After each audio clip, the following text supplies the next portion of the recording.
యువత విద్యార్థుల్లో స్ఫూర్తి నింపుతూ నూతన ఏడాదిని సరికొత్తగా ఆహ్వానం పలికేందుకు ఈ నెల 31 జనవరి 1వ తేదీల్లో నగరంలో ఫౌండర్స్ ఫెస్ట్ను నిర్వహిస్తున్నట్లు నిర్వాహకులు వికాస్ తెలిపారు.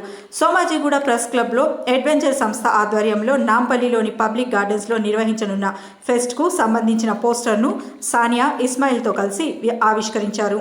ఈ సందర్భంగా వారు మాట్లాడుతూ నూతన ఆవిష్కరణలతో పరిశ్రమలు స్థాపించిన యువ పారిశ్రామికవేత్తలు వారి పరిశోధనలు సంస్థలు స్థాపించే సమయంలో ఎదుర్కొన్న ఇబ్బందులు, ప్రభుత్వ తోడ్పాటు వంటి విషయాలను యువతకు వివరిస్తారని తెలిపారు. సుమారు 1000 మంది యువ సంస్థల యజమానులు పాల్గొనే ఈ ఫెస్ట్ను రాష్ట్ర ఐటీ శాఖ మంత్రి శ్రీధర్ బాబు ప్రారంభిస్తారని చెప్పారు.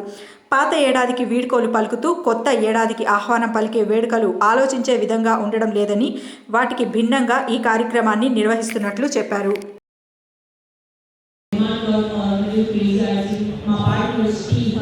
TGIC, V-Hub, A-Hub, Palestina, వీళ్ళందరూ సపోర్ట్ వల్లనే పాజిబుల్ అవుతుంది. వీళ్ళ సపోర్ట్, వీళ్ళ బిలీవ్ లేకుండా మొత్తం possible రాకపోతుంది.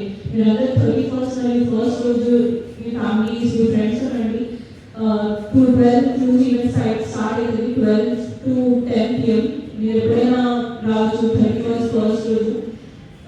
I'm hoping to see all over there. Thank you. అందరికీ నమస్కారం అండి.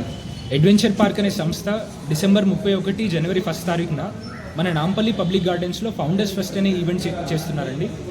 ప్రతి సిటీ కూడా మన కొత్త సంవత్సరానికి ఒక విధంగా మనం వెల్కమ్ చెప్తాం కదా, అట్లాంటిది మన సిటీ హైదరాబాద్ సిటీ మన హైదరాబాద్లో ఉన్న స్టార్టప్స్ని, స్మాల్ బిజినెస్ని అన్నిటినీ ఒక దగ్గర తీసుకొచ్చి దాదాపు 30,000 మందిని ఇన్వైట్ చేస్తున్నారండి. ఫుట్ఫాల్ ఈ అడ్వెంచర్ పార్క్ ఫౌండర్స్ ఫెస్ట్లో ఒక 1000 మంది స్టార్టప్ ఫౌండర్స్ వాళ్ళ 200 కంపెనీలని వాళ్ళ స్టాల్స్ ఎస్టాబ్లిష్ చేస్తున్నారు అక్కడ.